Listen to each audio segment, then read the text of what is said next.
Hello.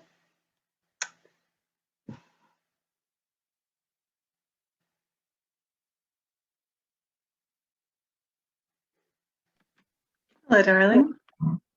Hi. I made a very soggy lemon drizzle. So did I. It's very soggy. I haven't tasted mine yet. I only tasted, like, I can tell by cutting it that it's very soggy. I didn't cook it for very long because it got quite dark on the outside quite quickly, and I'm always like, it's a vegan cake, like nothing can kill me in there if it's not cooked. So I kind of tend to have my vegan cakes undercooked anyway. But since you add all the lemon juice afterwards, it's like seriously soggy, but I think I'm gonna love it. Yeah. That's fab. Jenny, don't feel too bad. On the topic of undercooked cakes, my cake's undercooked as well. Okay. But it's vegan, so who cares? Because you can just eat it all anyway. There's no raw eggs in there, right? I mean, raw eggs don't kill you because they vaccinate all the hens now. Do they against salmonella? Mm-hmm. They have done for decades. It's a like hangover fear. And different places handle eggs differently. So the Americans Also, I'm still learning this in med school, and med school is quite evidence-based. How have I not heard about there being a vaccination against salmonella? They might not do it in Germany. Maybe they but don't. I would presume that they would. Yeah. Huh. Maybe the salmonella vaccine gives chickens autism. Topical. Nice. Got all these artistic chickens painting and everything. Different joke.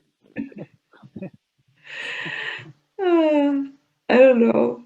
I still learn that, like, about salmonella. Like, how are there still salmonella infections if chickens get vaccinated everywhere?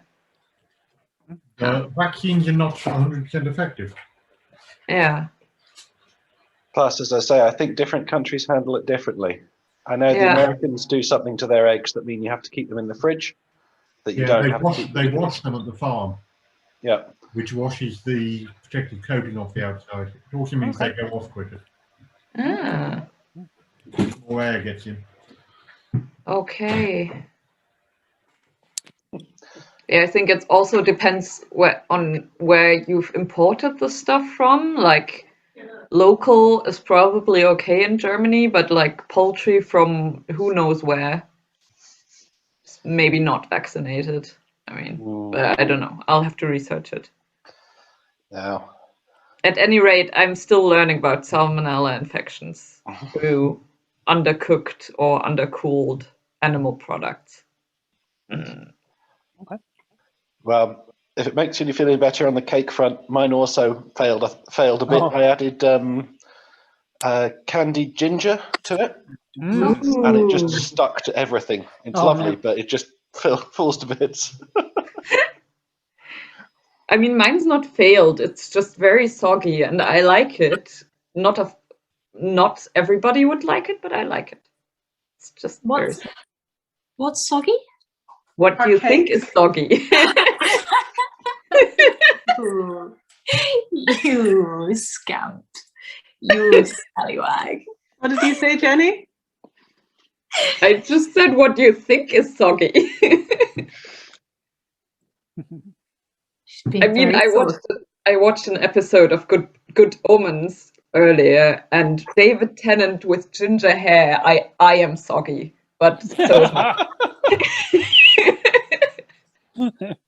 I mean, I'm hoping that because my lemon drizzle cake has almond flour in, a la Joyce, it'll soak up the sog as it cools down.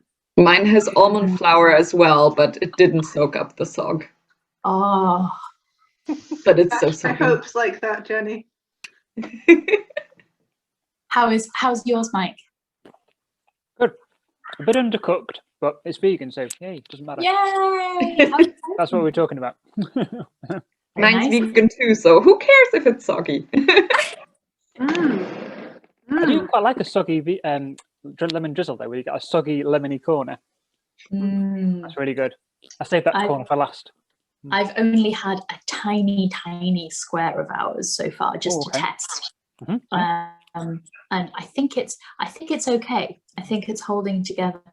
And Would Joyce approve it, do you think? I don't know. I don't know if it's. Oh no, we've lost Frankie. Oh, you're back, I think. Oh no. No. Oh no. Nope, just I'm 3 back. frames. I'm back. I'm back. It's okay You're too. robot Frankie at the moment. You sound like Andrada. Oh no. Am I back? Yeah. Yes. Yay! Nick just kissed his piece of cake, so I think ours passes the test. Did it kiss back, Nick? It kissed me first, I'll have you know. With gin. Lots of gin. And a bit of elderflower cordial. Oh, that sounds delicious. Sounds so freaking good. Hi, Duncan. Hi, Michael. And just in case, I thought I'd get more gin to go with it. Oh, so sensible. You're so wise. I'm gonna be on the vodka after this. I'm gonna have a little bit of cake and a little bit of vodka. Can you say that in your Joyce voice, please? How does Joyce talk? She talks like this. I'm going to be on the vodka after this. Going to have a little bit of cake and a little bit of vodka. Oh. Thank you. Joyce could say anything and it'd sound cute, I think. Do you want to be Joyce confessing to the murder, Frankie? I did it. I am sorry, but I did it. Oops. We had it coming, it's fine. Hi, Zach. We could record all the alternate endings. Yeah. I want to hear Joyce and Bernard getting it on. Oh. I mean, okay, not quite, but I want to hear the chat beforehand. Not quite the act. No, I want to hear the inner.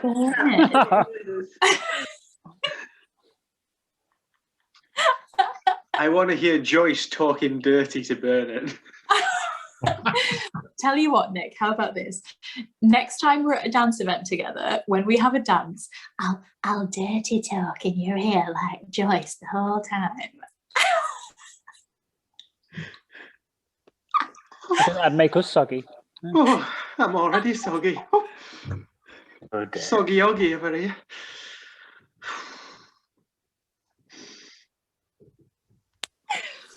Oh, Joyce. Oh, I'm gonna miss her. Oh. Miss her. It's okay, you can resurrect her as another character. Yeah, I definitely will be doing that. Maybe for the second Chocolat book, for the kind of, to mark the second, going into the second year of Storytime, we can just recast all of the characters as our favourite voices.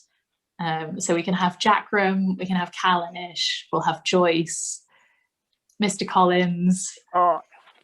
I can't What believe other we can do Storytime this for a characters do year. you think Joyce would be best friends with? What's that, my darling?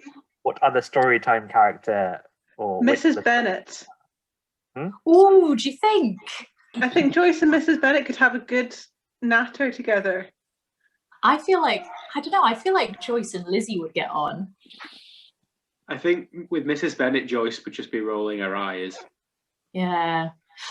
She does talk ever so much. Oh.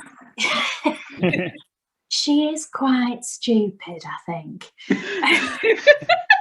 What about Joyce and Mr. Bennet then? Oh, she'd be all over Mr. Bennet. She'd be all like, "Oh, can you show me your library, Mr. Bennet?"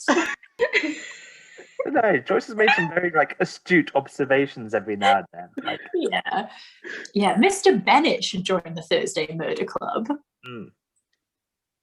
On Monday, I watched all the catch up from last week in order to be able to join on Monday night. So I watched it sped up in order to get through it. And I could speed up the Joyce chapters more than the rest. everybody, I'm Joyce. The YouTube does it very good. It doesn't heighten the pitch. It just speeds it up somehow. It's really funny. I have to go back and have a listen to that. Yeah, I mean, And weird how you read very deliberately, so it's actually not that bad sped up, but the before and after talk is fucking funny sped up. It's like you're okay. It's very hectic all of a sudden. It's like really cute. I might put a spanner in the works by saying it very slowly today. Well, that's just Abraham, isn't it? Yeah. Very true. Hi, Ian. Hi, Ariane. Hi. Hey, Jonathan. Hey, Tara. Hey, Ivan. Hello. Story time. Story time. It's finale time. It's finale time. Oh my God, everybody. Here we go. Right. Here we go. Now, time to finally answer the ultimate question. Who done it? Who done various things and why? Right then. Final session of the Thursday Murder Club. Are you sitting comfortably? Then I'll begin.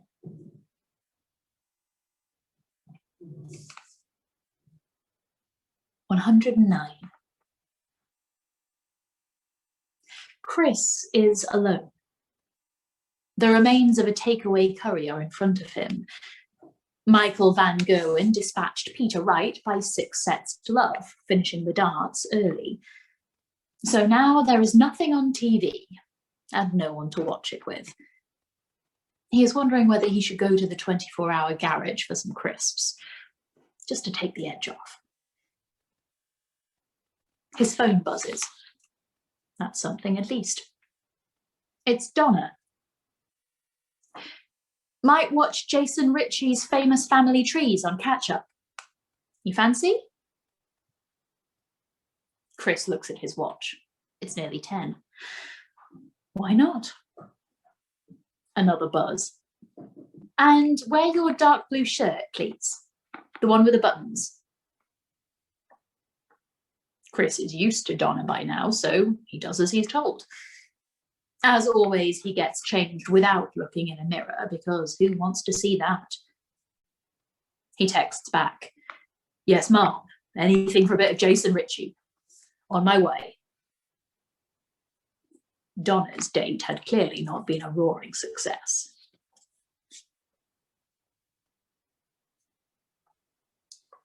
110. "She keeps them in storage, John," says Elizabeth, holding the manila file. "I don't know if you've ever been. It's files of all her old cases. You're not supposed to keep them, but you know Penny. She made copies of everything, just in case. In case they might help catch a killer many years later," says Joyce. "Anyway, John, after Karen Playfair recognized you, it got me thinking, and I just needed one final thing checking in one of the files." "Would you like some water, John?" asks Joyce. John shakes his head. His eyes are on Elizabeth as she begins to read from the file.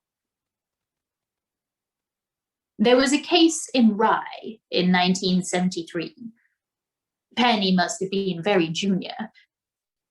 I can't imagine Penny ever having been junior, but you must remember it very clearly. Probably seems like yesterday. The case concerned a girl named Annie Madeley. You remember Annie Madeley, Penny?" Elizabeth looks over to where her friend is lying. Listening? Not listening? Stabbed during a burglary and bled to death in the arms of her boyfriend. Around came the police, including Penny, that's in the file, found broken glass on the floor where our burglar had got in, but nothing stolen. The burglar had been surprised by Annie Madeley, panicked, picked up a kitchen knife, stabbed her, and fled. That's the official account, if you want to read it. Case closed. But Ron was the first to sniff it out.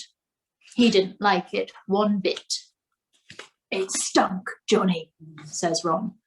"A burglar in the middle of the day on a busy estate with people at home.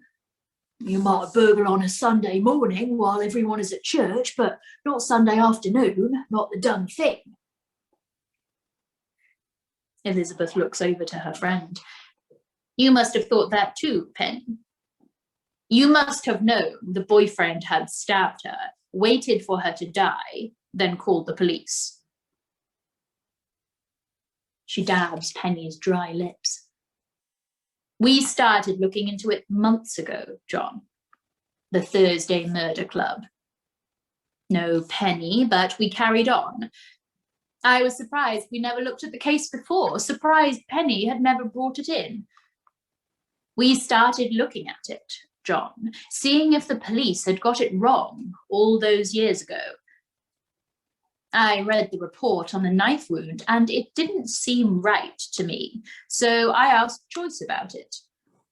In fact, it might have been the first thing I ever asked you, Joyce." "It was," remembers Joyce. "I described the wound and asked her how long it would take to die, and she said around 45 minutes or so, which didn't fit the boyfriend's account at all. He had chased the burglar. No one saw this, John, rushed back to the kitchen, held Annie Madeley in his arms, and rang the police immediately. I then asked Joyce if someone with any medical training could have saved her. And what did you say, Joyce?" "I was certain it would have been easy. You'll know that too, John, with your training." Now, the boyfriend had been a soldier, John, invalided out a few years before. So he could have saved her, no question. But that's not the way the investigation went. I'd like to say that things were different in these cases back then, but no doubt he'd get away with it today too. They searched for the burglar, but with no luck. Poor Annie Madeley was buried, and the world kept turning.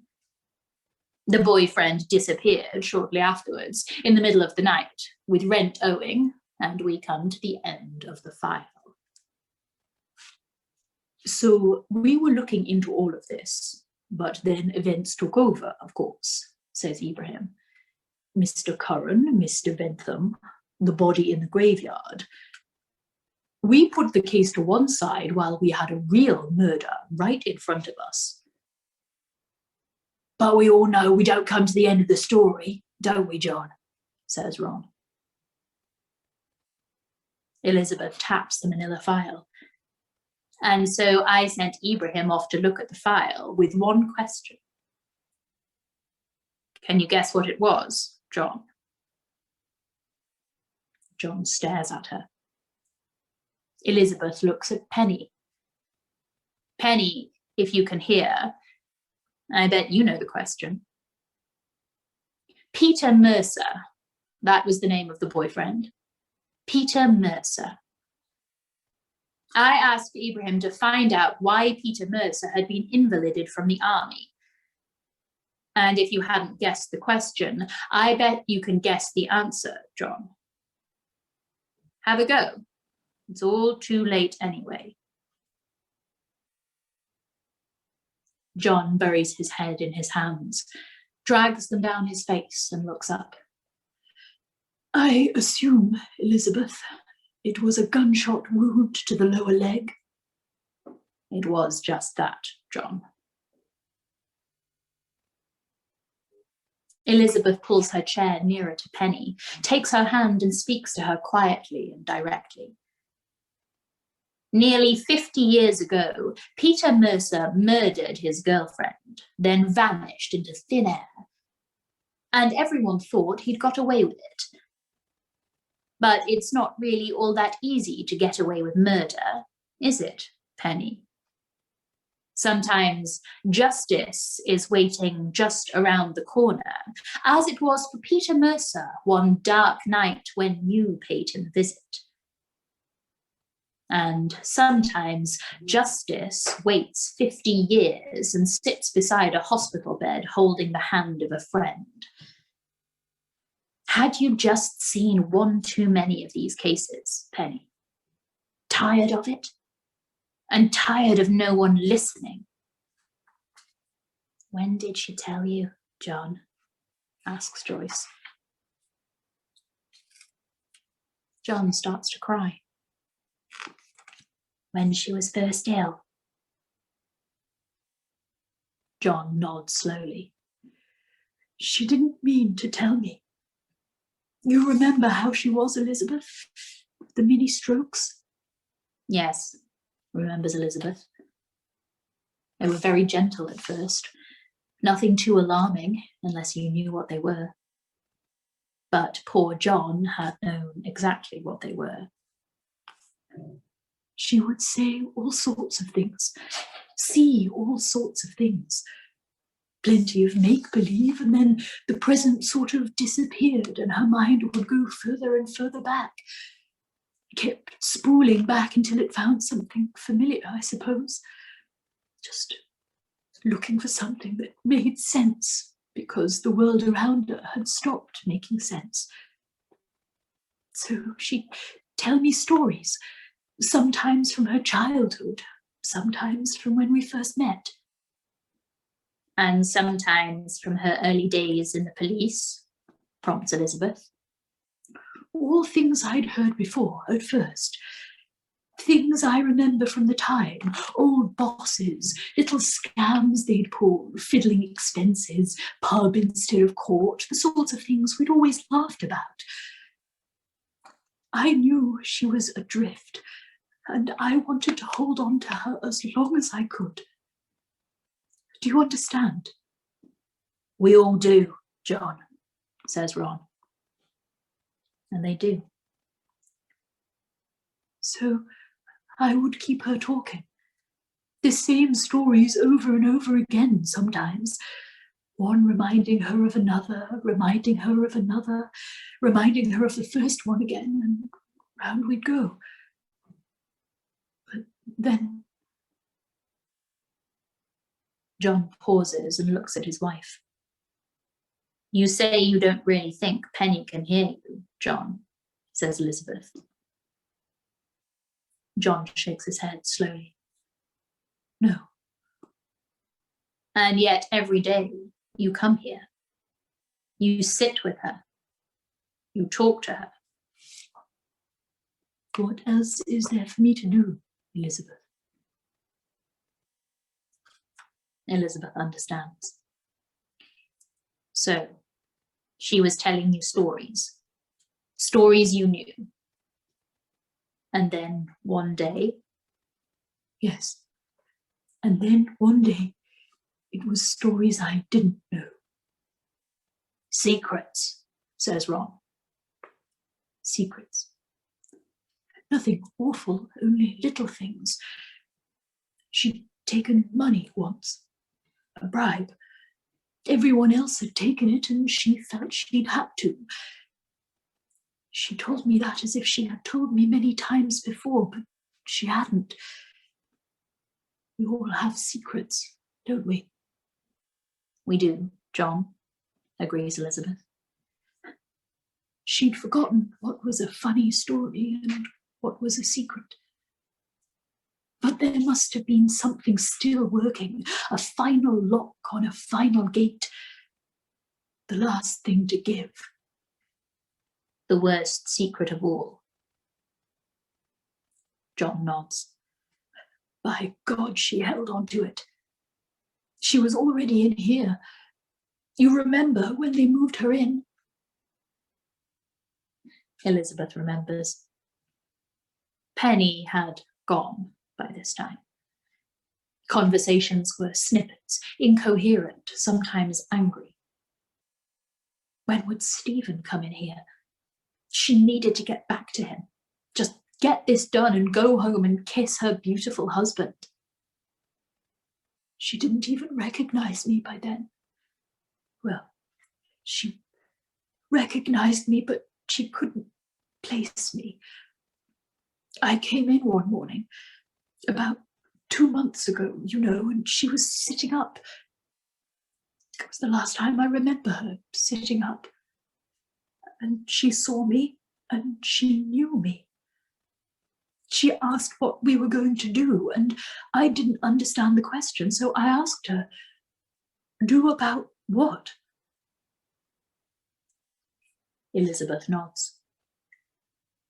And she started to tell me, and she was very matter of fact, as if there was something in the loft and she needed me to get it down. Nothing more than that. Nothing more than that. You know I couldn't let people find out what she'd done, Elizabeth. You know that. I had to try something. Elizabeth nods. We picnicked up on the hill a few times, John continues. It really was very beautiful. I'd always wondered why we stopped. They sit in silence, broken only by the quiet electronic beeps by Penny's bedside. All that remained of her, like a lighthouse blinking far out to sea. Elizabeth gently breaks the silence. Here's what I think we should do, John.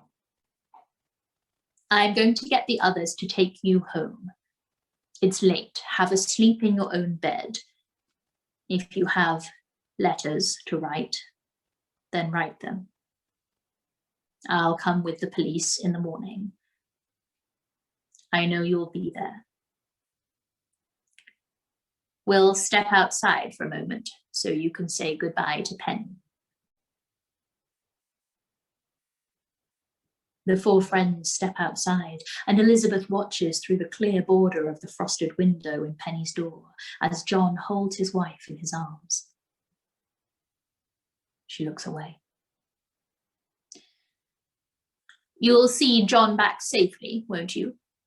If I stay with Penny for a moment, she asks the others and gets nods in return. She opens the door again.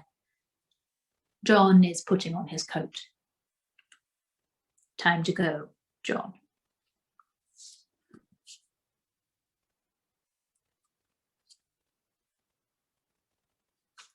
$111. The lights in Donna's flat are low, and Stevie Wonder is working his magic from the speakers. Chris is happy and relaxed, shoes off, feet up. Donna pours him a glass of wine. Thanks, Donna. Pleasure. Nice shirt, by the way. Why, thank you. It's just something I threw on. Chris smiles at Donna, and Donna smiles back. Donna can sense what is about to happen, and it makes her very happy. Mum? Inquires Donna, holding the bottle towards her mother. Thank you, darling, I will. Donna then pours a glass of wine for her mother, currently sitting beside Chris on the sofa. Honestly, you could be a sister, Patrice, says Chris. And I'm not just saying that because Donna is aging so badly. Donna mimes throwing up while Patrice laughs. Madonna told me you were charming. Chris puts down his wine, a look of delight creeping onto his face. Sorry, who told you I was charming? Madonna. She tilts her head towards her daughter. Chris looks at Donna. Your full name is Madonna. If you ever call me that, I will taser you, says Donna. It will be worth it, says Chris. Patrice, I think I love you. Donna rolls her eyes and picks up the remote. Shall we watch Jason Ritchie? Sure, says Chris, distracted. So, what do you do for a living, Patrice? I teach primary, says Patrice. Do you? Says Chris. Teacher, sings in a choir, loves dogs. That's his fantasy checklist. Donna looks Chris straight in the eye. And she sings in the choir on a Sunday. Chris refuses to hold Donna's gaze and turns back to Patrice. This is going to sound like a ridiculous question, Patrice, but do you like dogs? Patrice takes a sip of her wine. Allergic, I'm afraid. Chris nods and sips, then gives his glass an almost imperceptible raise towards Donna. 2 out of 3 ain't bad. He is glad he is wearing his blue shirt with the buttons. What happened to your date? Chris asks Donna. I just said I had a date. Didn't say it was my date, replies Donna. Donna's phone buzzes. She looks at the screen. It's Elizabeth. She wonders if we're free tomorrow morning. Nothing urgent. Solve the case, no doubt. Donna laughs. She hopes everything is okay with her friend.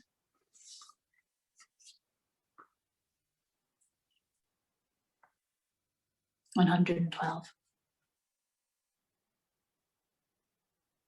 Penny's bedside lamp is turned as low as it can go. Just enough light for 2 old friends with familiar faces. Elizabeth has Penny's hand in hers. So, did anyone get away with anything, darling? Tony Curran didn't, did he? Someone did for him. Gianni, so everyone seems to think, though I have a theory about that I must discuss with Joyce. No loss there, anyway. And Ventham? Well, you know John has to pay for that. I'll take the police there in the morning and they'll find his body. We both know that. The moment he's home, a little nightcap and that's that. He knows enough to make it peaceful at least, doesn't he? Elizabeth strokes Penny's hair. And what about you, darling? You clever girl. Did you get away with it? I know why you did what you did, Penny. I see the choice you made to deliver your own justice. I don't agree with it, but I see it. I wasn't there. I wasn't facing what you were facing. But did you get away with it? Elizabeth places Penny's hand back on the bed and stands. It all rather depends, doesn't it? On whether you can hear me or not. If you can hear, Penny, you'll know that the man you love has just walked off into the night to die. All because he wanted to protect you. And that all comes down to the choice you made all those years ago. And I think that's punishment enough, Penny. Elizabeth starts to put on her coat. And if you can't hear me, then you got away with it, dear. Bravo. Elizabeth's coat is now on, and she places a hand on her friend's cheek. I know what John did while he was holding you, Penny. I saw the syringe. So I know you're off too, and this is goodbye. Darling, I haven't really spoken about Stephen recently. He's not at all well, and I'm trying my best, but I'm losing him bit by bit. So I have my secrets too. She kisses Penny's cheek. Dear God, I will miss you, you fool. Sweet dreams, darling. What a chase. Elizabeth leaves Willows and walks out into the darkness. A quiet, cloudless night. A night so dark you think you might never see morning again.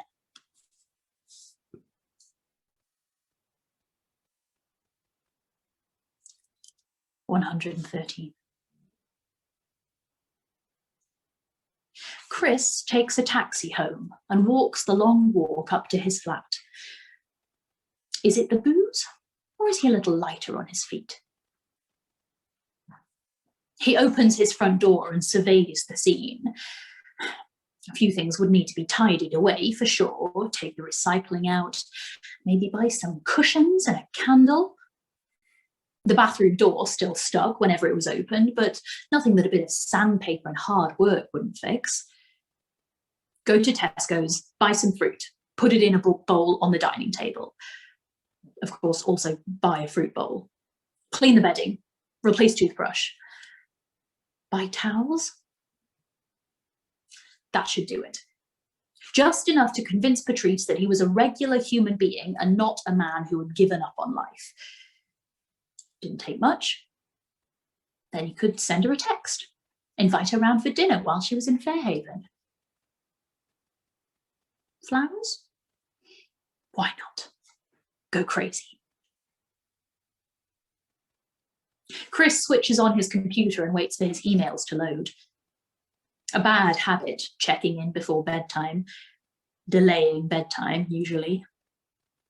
3 new emails, nothing that looked like it would detain him.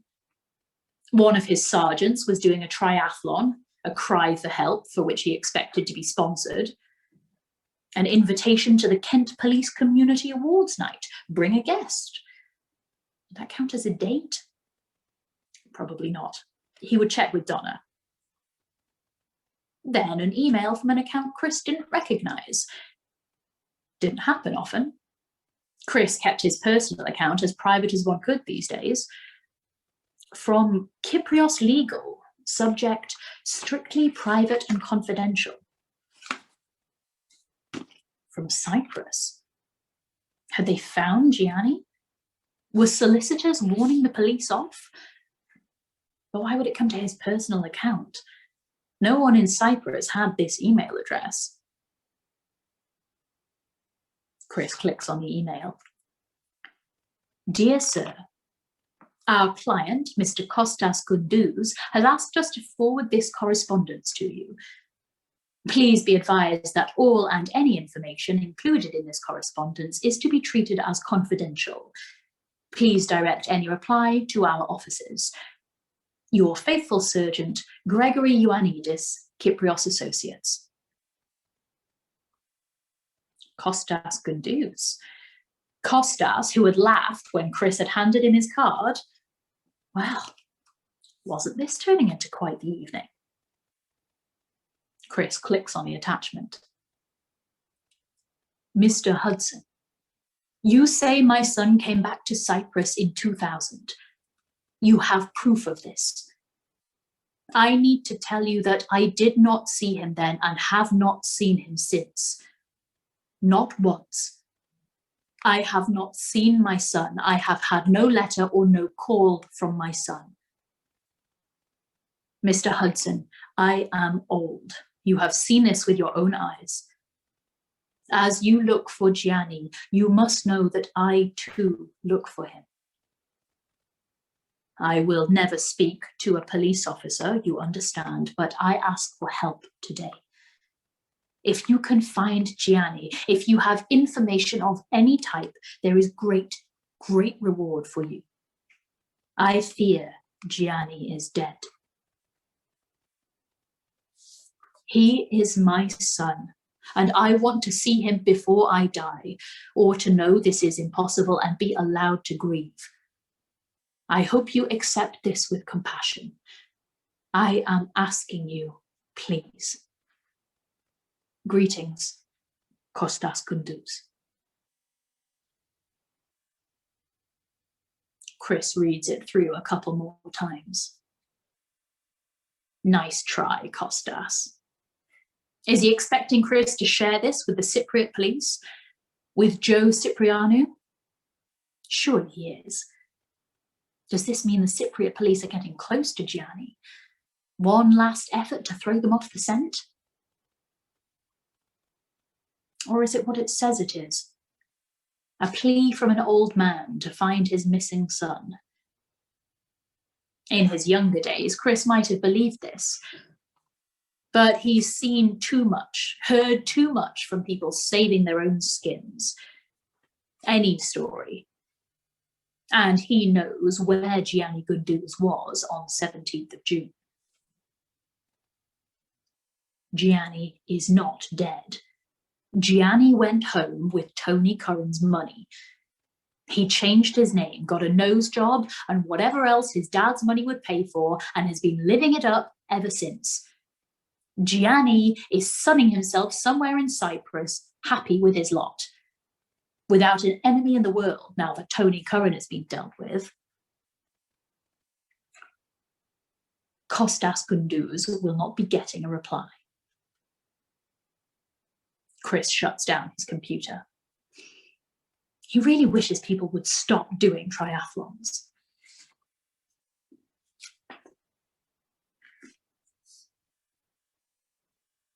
$140. Elizabeth is out late, but Bogdan and Stephen have not noticed. Bogdan has his lower lip jutting out to one side as he thinks. He taps on the table, thinking about the right move. He stares across at Stephen, then back down at the board. How does this man play like this? If Bogdan isn't very, very careful, he is going to lose. And Bogdan doesn't remember the last time he lost. Bogdan, can I ask you a question? Says Stephen. Always, says Bogdan. We are friends. It won't put you off. I have you in a bind here. I wonder if you need to concentrate? Stephen, we play, we talk. They are both special to me. Bogdan moves his bishop. He looks up at Stephen, who is surprised at the move, but not yet concerned. Thank you, Bogdan. They are both special to me, too. So, ask me a good question. It's only this. Well, firstly, what was the name of the chap? Stephen attacks Bogdan's bishop, but senses he is being lured into something. Which chap, Stephen? Asks Bogdan, looking down at the board, grateful for the chink of light which has just appeared. The first one who was killed. The builder? Tony, says Bogdan. Tony Curran. That's the one, says Stephen. He rubs his chin as Bogdan protects his bishop and opens the board at the same time. What's the question? Asks Bogdan. Well, it's just this, and forgive me if I'm speaking out of turn, but from everything I hear about it, I think you killed him. Elizabeth talks to me, you know. Stephen moves a pawn, but can see there's nothing much doing. Bogdan looks around the room for a moment, then back at Stephen. Sure, I killed him. It's a secret, though, only one other person knows. Oh, mum's the word, old boy. No one will hear it from me. But I don't really understand why. Not money, surely. That doesn't seem your style at all. No, not money. You've got to be careful with money. Don't let it be in charge. Bogdan advances a knight, and Stephen sees what he's up to at last. Delightful, really. What was it, then? It was simple, honestly. I had a friend, my best friend, when I arrived in England, and he drove a taxi. One day, he saw Tony do something he shouldn't. What did he see? Stephen surprises Bogdan by moving his rook. Bogdan smiles a little. He loves this crafty old man. He saw Tony shoot a boy, a young boy from London, about something, I don't know, I never found out. A drug thing. So Tony killed your friend? Well, the taxi company is run by a man named Gianni. They called him Turkish Gianni, but he was Cypriot. Gianni and Tony were in business, but Tony was the boss. Bogdan stares down at the board, taking his time. So Gianni killed your friend? Gianni killed my friend, but Tony told him to. I don't care, it's the same thing. It is. We're agreed there. And whatever happened to Gianni? Bogdan feels the need to withdraw his knight. A waste of a move, but never mind, these things happen. I kill him too. Straight away, pretty much. Stephen nods. He stares at the board in silence for a while. Bogdan thinks he may have lost him, but he has learned you have to be patient with Stephen sometimes. And sure enough, what was your friend's name? Stephen keeps looking at the board, trying to conjure something from nothing. Casimir, says Bogdan. Gianni, he asked Kaz to drive him to the woods. He has to bury something and he needs help. They walk into the woods, they dig and dig for whatever Gianni needs to bury. He was a hard worker, Kaz, and nice, you would like him very much. So then Gianni shoot Kaz, pop, one shot, buries him in the hole. Stephen further advances his pawn. Bogdan glances up at him and gives him a little nod and a smile. He scrunches his nose for a moment as he looks back at the board. I thought Kaz had run away. Maybe home, keep his head down, okay? But Gianni is stupid, not like Tony. And he speaks with his friends and says, he shot this guy in the woods and the guy did all the digging, and isn't this funny? And I hear about this. So you go into action? Asks Stephen. Bogdan nods and wonders about his bishop and whether Stephen might just have something up his sleeve. I tell Gianni I need to speak to him. Don't tell Tony, don't tell the others. I say a friend works at New Haven at the port and there might be some money for him, and is he interested? And he's interested, so we meet at the port about 2 a.m. And there's no security? There's security, but the security man is a cousin of my friend, Steve Georgiou. Good guy. He really does work at the port. It's easier to lie with the truth. So Steve comes along too. Steve knew Kaz. Steve liked Kaz, like I did. So we walk across the harbour steps and get in a little boat, and Gianni, he is stupid, he just think about money, and we chug, chug, chug, and it's choppy, and I'm telling him the plan, and we use this boat to smuggle people, and Steve's cousin will turn a blind eye and think of all the money. Then I take out a gun, and I tell him kneel down, which Gianni thinks is a joke. And I say, you killed Casimir, just so he knows why he's there. So suddenly he thinks it's not a joke, and I shoot him. Bogdan finally moves his bishop, and it is Stephen's turn to scrunch his nose. I take his keys and his cards. We weigh him down with bricks and throw him over, never to be seen. Back we go to New Haven, we say thank you to Steve's cousin, let's not speak of this. Then me and Steve, we drive to Gianni's house, we let ourselves in, we take his passport, we pack suitcase full of clothes, there is piles of money, you know, drugs money, and we take this too, and anything valuable we find. Some of the money is Tony's, like a lot, so I was glad to take it. How much money? asked Stephen. It was like 100 grand. I sent 50 grand to Kazimier's family. Good lad. The rest I give to Steve. He wanted to open a gym, and I thought was good investment. He's a good guy, no nonsense with him. Then I drive Steve to Gatwick. He take flight to Cyprus on Gianni's passport. No one looks. Easy. Then Steve flies straight back to England on his own passport. I call the police anonymous, but I know enough that they take me serious. I tell them Gianni killed Kaz, and they raid his house. And they find his passport gone and his clothes gone. Exactly. So they check the ports and airports and find he's scarpered off to Cyprus. Stephen attacks Bogdan's bishop with a pawn, just as Bogdan had hoped. And so they check and check for Gianni for a bit in Cyprus, but he's disappeared and they just leave to Cypriot police in the end. No evidence that Gianni killed anyone, no drug money in his house, so everyone just forgets in the end. Just move on. Took your time with Curran though, eh?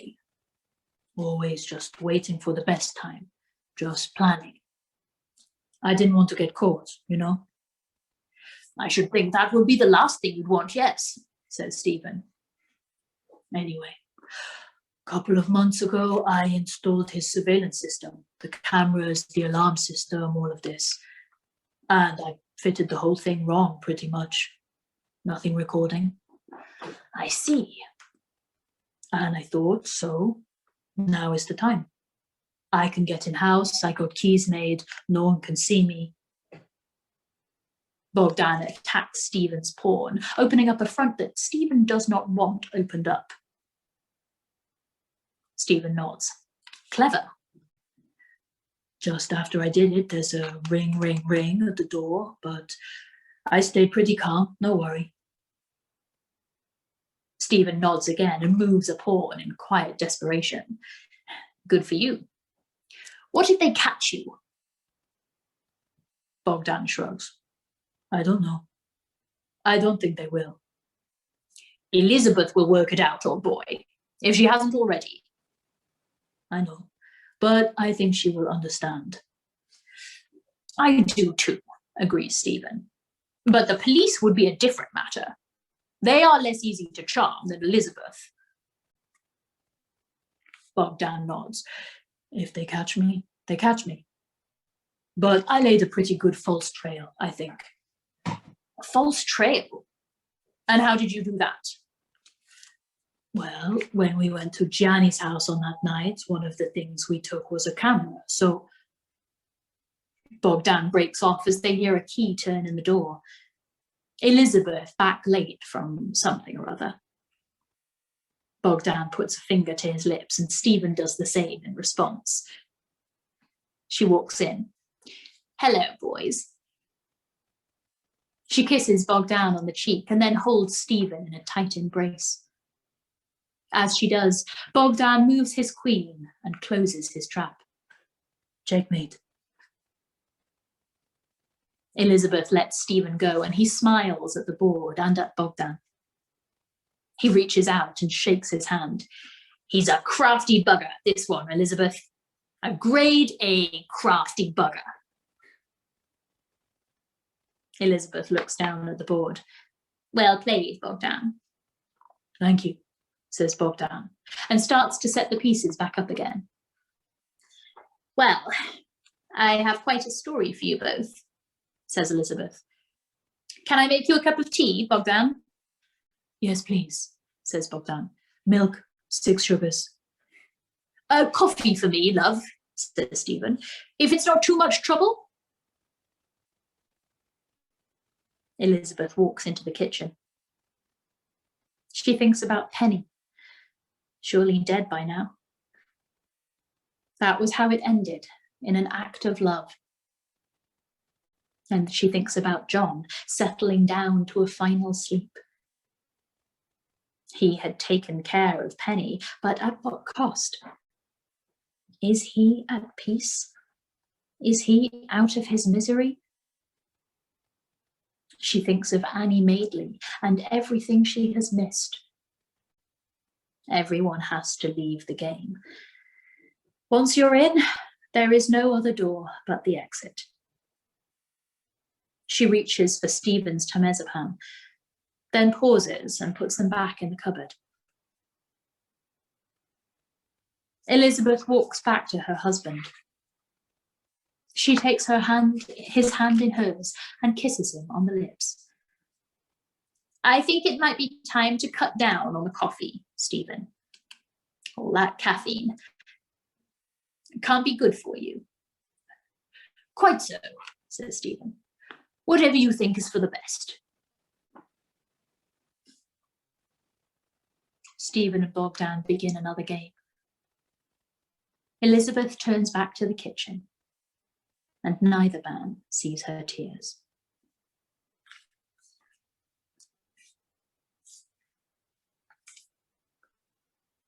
$150.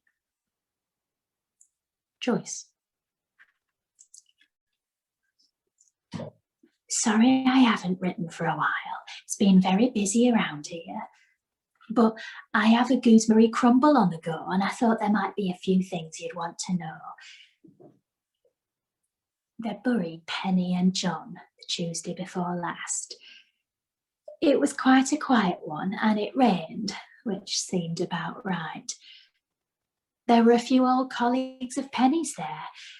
In fact, more than you would think, considering. It had been in the papers, Penny and John. They hadn't got the whole story straight, but they were near enough. The news had got wind that Penny was a friend of Ron, too. He was interviewed on Kent Today, and they even showed it on the normal news later. Someone came down from the Sun to talk to him, but Ron was having none of that. He told them to park outside Larkin Court and then had them clamped. Elizabeth wasn't at the funeral. We haven't discussed it, so that's that, I'm afraid. I wonder if she had already said her goodbyes.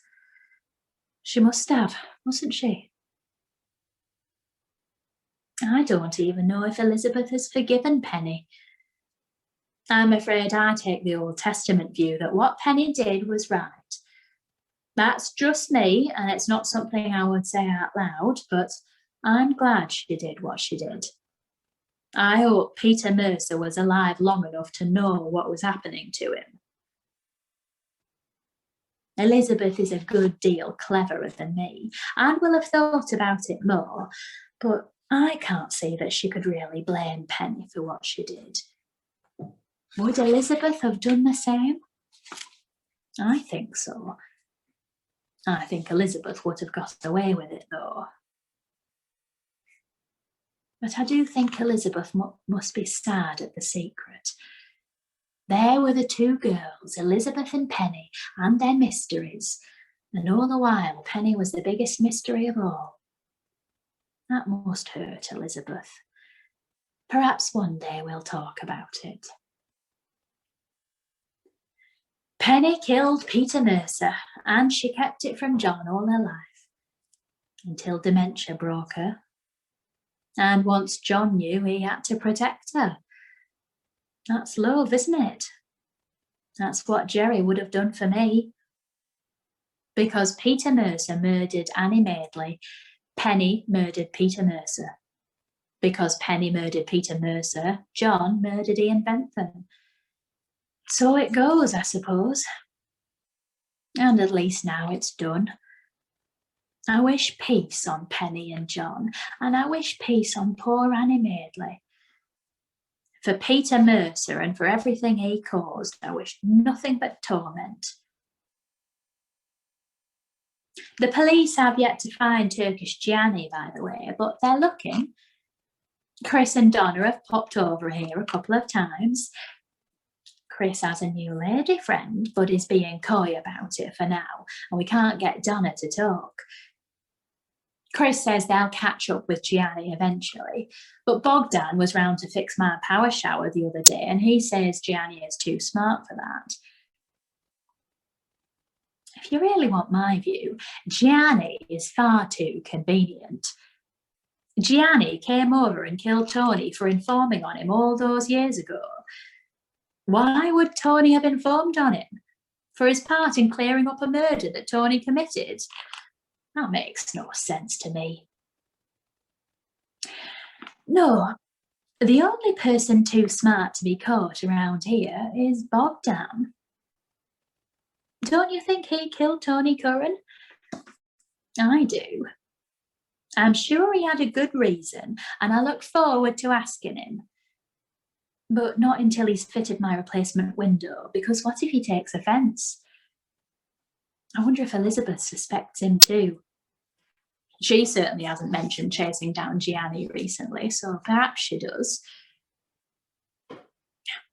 I will have to check the crumble in a bit. Shall we get on to more pleasant tidings? Hillcrest is already up and running. There are cranes and diggers up on the hill. They say Gordon Playfair got 4.2 million for his land. And by they, I mean Elizabeth, so you can take it as gospel. He said goodbye to the house he'd lived in for 70 years and packed his belongings into a Land Rover and trailer. Then he drove the 400 odd yards down the hill and unpacked it all at a nice 2-bed in Larkin Court. Bramley Holdings gave him the flat as part of the deal, which brings us on to another bit of news. Bramley Holdings wasn't about apples after all. I told you, though, that the name had rung a bell. Well, here's why. When she was very small, Joanna had a little toy elephant, pink with white ears, and she would never let me wash it. Can't imagine the germs it carried, but I think that's not necessarily a bad thing with children. And the name of that elephant? Bramley. I had quite forgotten. She had so many toys, and I'm a terrible mother. Perhaps you see where this is going, though. You remember we had taken Bentham's accounts to Joanna, of course, back when Elizabeth wondered if Ian Bentham had murdered Tony Curran. Anyway, Joanna and Cornelius had looked through the accounts for us and they'd reported back, and that was the end of the matter. But for Joanna, it hadn't been the end of the matter at all. Not a bit of it. Joanna and Cornelius had liked what they saw in the accounts, and they had liked what they read about Hillcrest. So Joanna had made a presentation to the other board members. This scene in my head is around the aeroplane wing table, and then they bought the company. She was planning to buy it from Ian Bentham, but of course ended up buying it from Gemma Bentham. So isn't that a turn up? Joanna owns the whole place. Oh, Joanna's company, but that's the same thing, isn't it? Now, this leads me on to Bernard, and you'll see why. Joanna and I had never talked about Bernard, but she came down to be with me at the funeral. So had Elizabeth told her, perhaps? Or did she just know? I think she just knew. So she came down and she held my hand, and in a weaker moment I put my head on her shoulder, and that was nice. After the funeral, she told me about Bramley Holdings. I pretended I had known all along because I felt guilty about forgetting the elephant, but Joanna sees straight through me. But we talked, and I told her I didn't think this was the sort of business they bought, and she agreed, but she said it was a sector we had been keen to get into. But I see straight through her too, and she admitted that was a lie. She did say there was plenty of money to be made, but she told me another reason too, which I'll tell you now. She sat on the lounger that she bought me, that would have been 1/10 the price in IKEA, right beside the laptop she bought me that will never be carried anywhere. And here is what she said. Remember when you moved in here and I told you it was a mistake? I told you it would be the end of you, sitting in your chair surrounded by other people just waiting out their days? I was wrong. It was the beginning of you, Mum. I thought I would never see you happy again after Dad died. We had never talked about this. Both our faults. Your eyes are alive. Your laugh is back, and it's thanks to Cooper's Chase and to Elizabeth and to Ron and Ibrahim and to Bernard, God rest his soul. And so I bought it, the company, the land, the whole development. And I bought it to say thank you, Mum. Though I know what you're going to say next, and I promise I will also make millions out of it, so don't panic. Well, I wasn't panicking, but that was what I was going to say next. And so a couple of things you will want to know. The Garden of Eternal Rest is staying exactly where it is. Joanna says they'll make quite enough money out of Hillcrest, so the Woodlands is being quietly shelved. The graveyard is now protected, even if Cooper's Chase is sold again. Joanna says they will sell it again one day, that's their job. But just you try and buy it, you'll see there are all sorts of covenants in place. It's going nowhere. By the way, just now, when I said it was both our faults that we hadn't talked about Jerry, of course it wasn't both our faults. It was my fault. Sorry, Joanna. We had a ceremony the other day. Elizabeth invited Matthew Mackey for lunch and along he came, no dog collar this time. We broke the news to him that Maggie was safe and I thought he would cry, but he didn't. He just asked to visit the grave. We walked up the hill with him, then we sat on Bernard and Nasima's bench while he pushed open the iron gates and knelt beside the grave. This is when the tears came, as we knew they would when he saw the headstone. I had watched a couple of days ago as Bogdan had spent the best part of the morning gently cleaning up the inscription Margaret Farrell, 1948 to 1971, before carving underneath Patrick, 1971. There really is nothing Bogdan can't do. When Father Mackey broke down at this, we sent Ron to hold him, and the two of them stayed there quite some time. Elizabeth, Ibrahim and I stayed on the bench and took in the view. I like it when men cry. Not too much, but this was just right. There are always plenty of flowers on Maggie's grave now. I have added some of my own, and I'm sure you can guess where I got them from. You'll want to know about the bench too. Well, busy Bogdan took to the concrete with a pneumatic drill, then dug down until he found the tiger tea caddy, which he gave to me. In Bernard's final letter, there was a rather moving postscript in which he had asked that his ashes be scattered off the pier in Fairhaven. I have it here.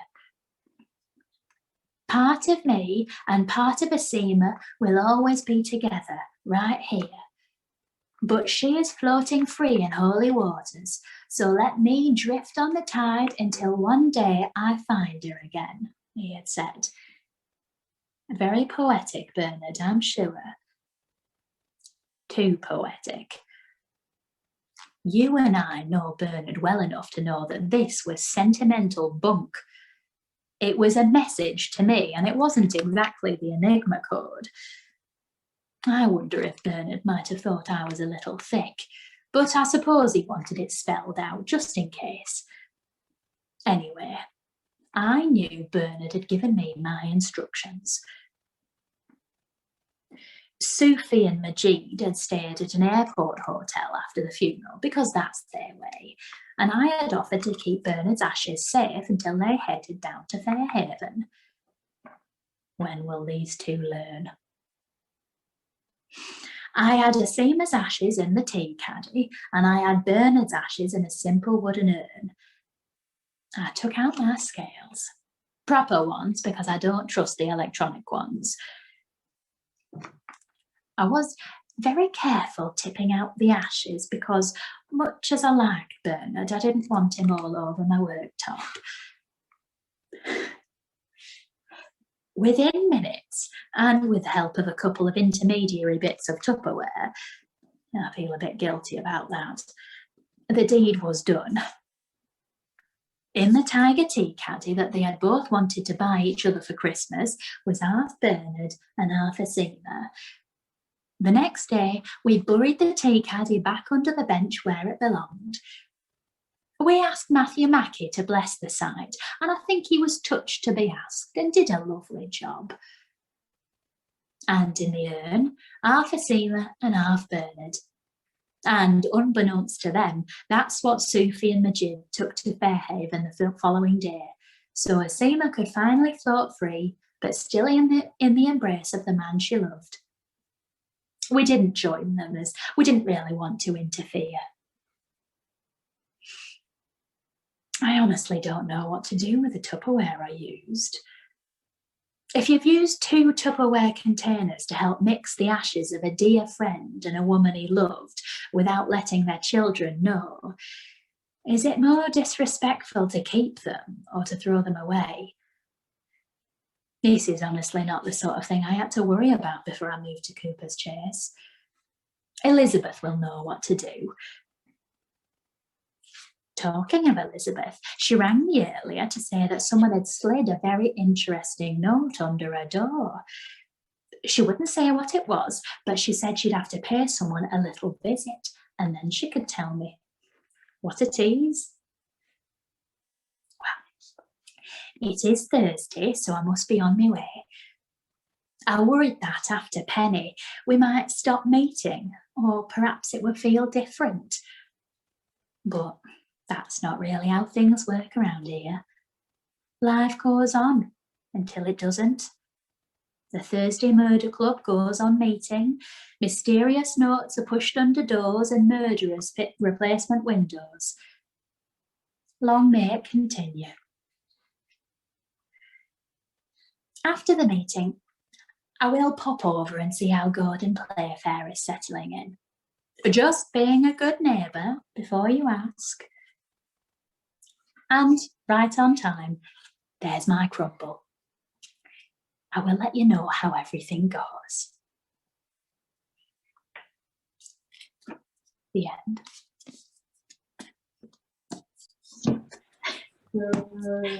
Yay! Oh, Joyce! Oh. First you tell the A end. good neighbour. I call fibs.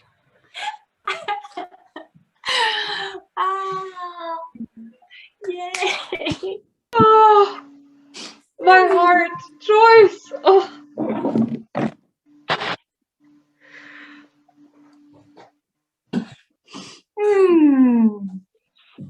That was so nice. Thank you, Frankie.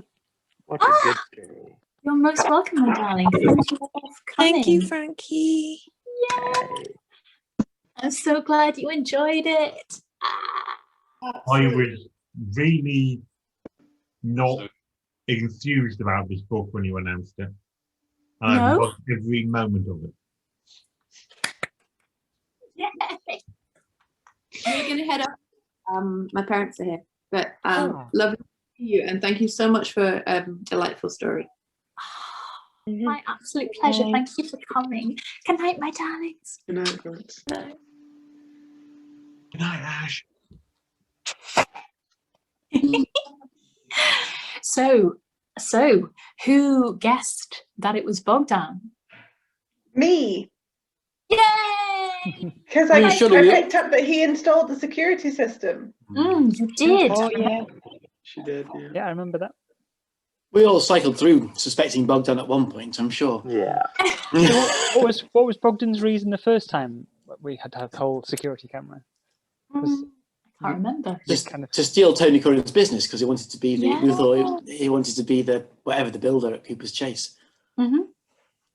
Someone asked him if he'd done it, and he said no. Did I? No, they asked if Ian Bentham had asked him to do it.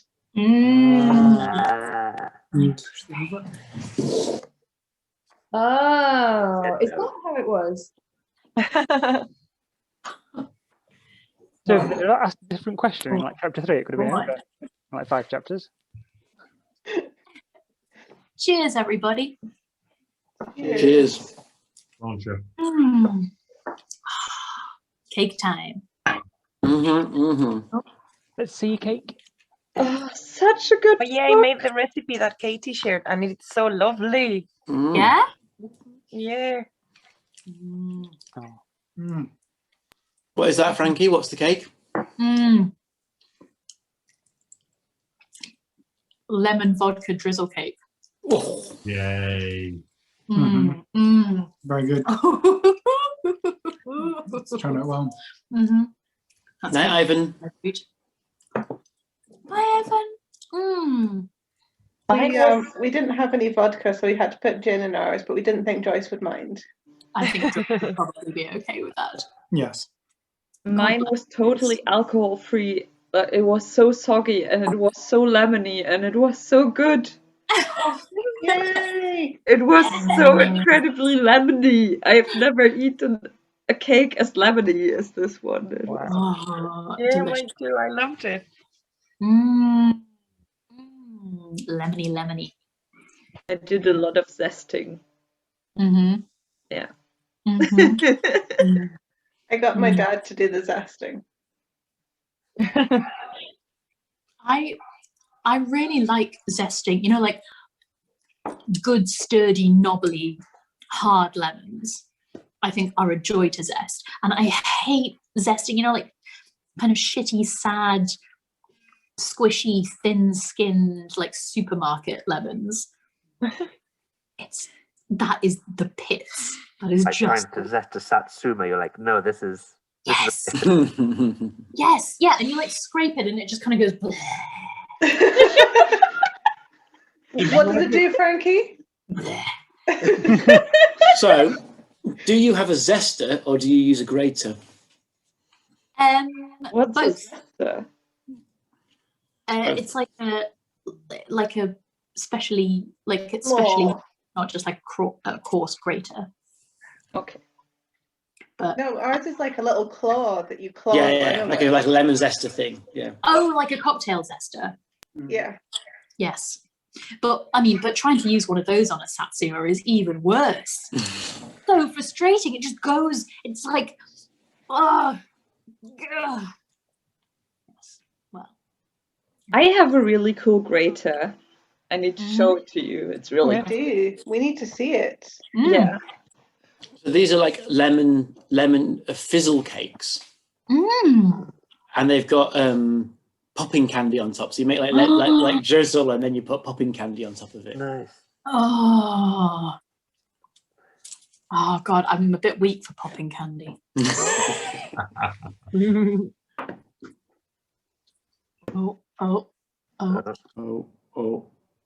Oh no, it dripped on my keyboard.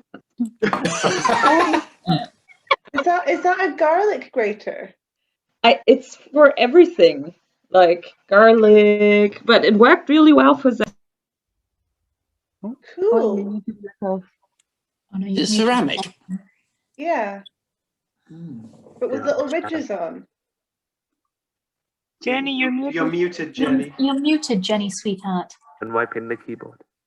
Why am I muted? I don't know. Maybe because I pushed a key there. Wow. Like the NASCAR lines.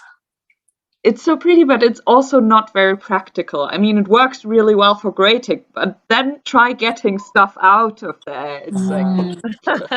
Is it also secretly the map of a desert? Sorry? Is it also secretly a map of a desert? Yes, Well, it is. It is. Jesus, that cake. But I worked around it. I just squeezed the lemon juice in there and washed all the zest out with the lemon juice. Good cake, Cara. Intelligent. I'm gonna go to bed. Thank you, Frankie, for reading this amazing book. I'm so glad. Good night, Ariana. Great to see everyone. Should we say goodbye to the catch-up crew as well, everybody? Should we say goodbye to the catch-up crew? Hold on, right. Bear with me one moment. Whoa, wait, no. Hold on. Okay, right. We're primed and ready. Goodbye, catch-up crew. I hope you have enjoyed this book. We love you. Bye.